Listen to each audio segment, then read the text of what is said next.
My name is Anna, and I live with Crohn's Perianal Fistulas, or CPF, which is a severe complication of Crohn's disease. I was initially diagnosed with a different gastrointestinal disease.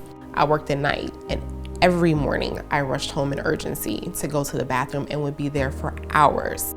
During that time, I developed a perianal abscess, which I thought was a boil that had gotten out of control.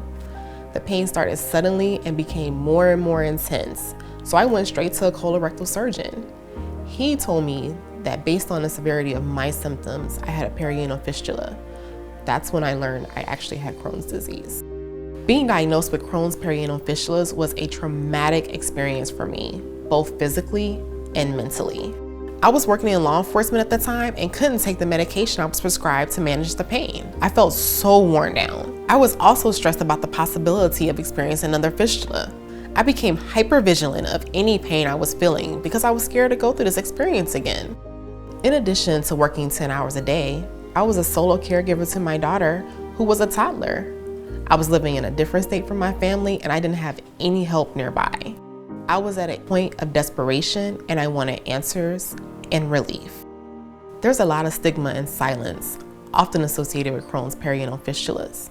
Unfortunately, especially in certain cultures and religions, it's considered taboo to talk about certain parts of your body in such an open manner. This rings true in my personal experience as a woman of color living with this condition. We're taught not to discuss those body parts. I didn't tell anybody but my doctor. There's a need for increased education around Crohn's perianal fistulas that represents diverse patient voices. During the early stages of my CPF journey, I wasn't connected with a community of people who could relate.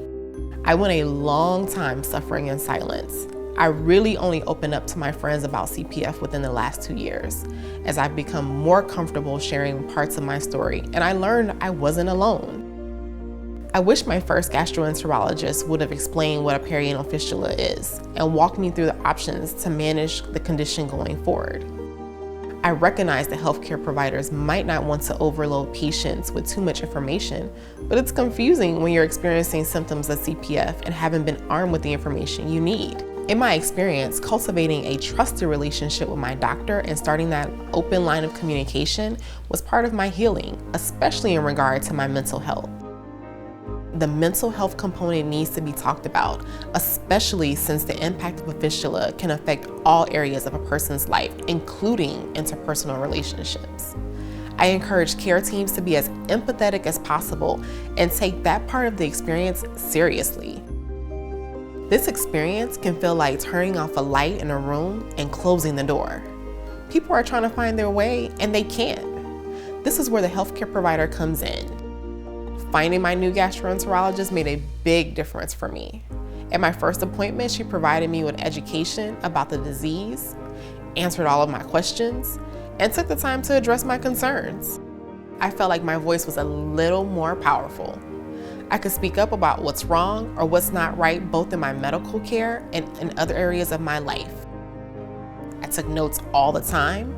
If I saw an article about something I wanted to bring up with my doctor, I'd take a screenshot and save it for the appointment. As I began opening up more about my disease, I realized that nobody can really know exactly what you're going through. People can sympathize with you, but only those who have had similar experiences with the condition can truly understand the overwhelming pain and discomfort.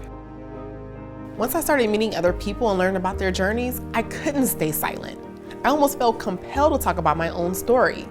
In some ways, making connections and sharing my story has been a part of my healing process.